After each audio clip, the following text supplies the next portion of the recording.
You do not need to get married to get a permanent residency in Canada. Yes, you do not need to involve yourself in any sort of like marriage or something that you do not want to be involved with. It doesn't mean that if you come in as a couple, it's a crime, but you do not need to be married. You get me, yeah? Hi guys, CF Very Girl Love on Matt TV. Now, what am I talking about today?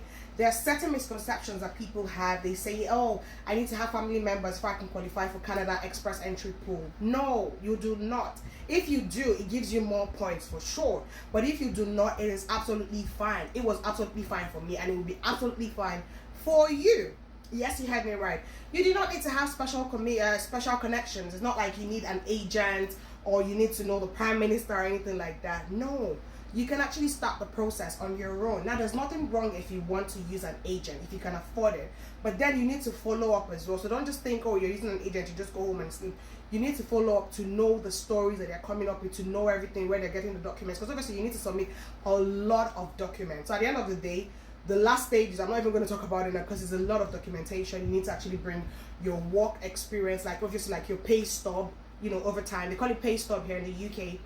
They call it pay slip. So whatever it is, in your country, but you need to bring that just to be sure that you've been earning, you know, the amount that you've been claiming to have been earning.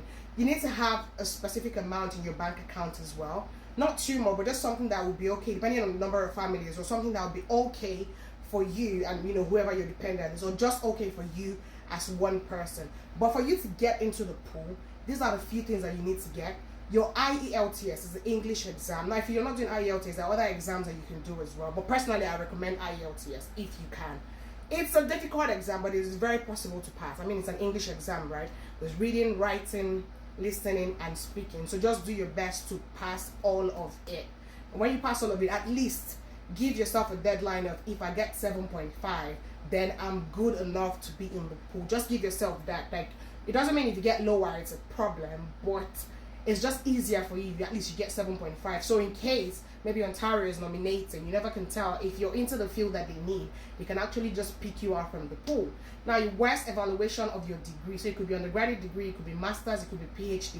Now, these are point based. So all these things I just said now gives you different points at different levels.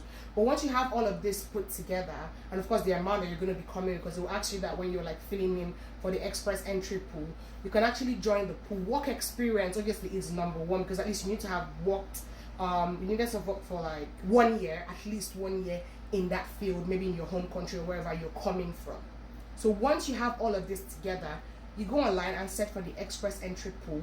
You check the points calculator. That way you can count if you actually qualify. Then we get to the next step. Anyway, guys, see your favorite girl, Love on my TV.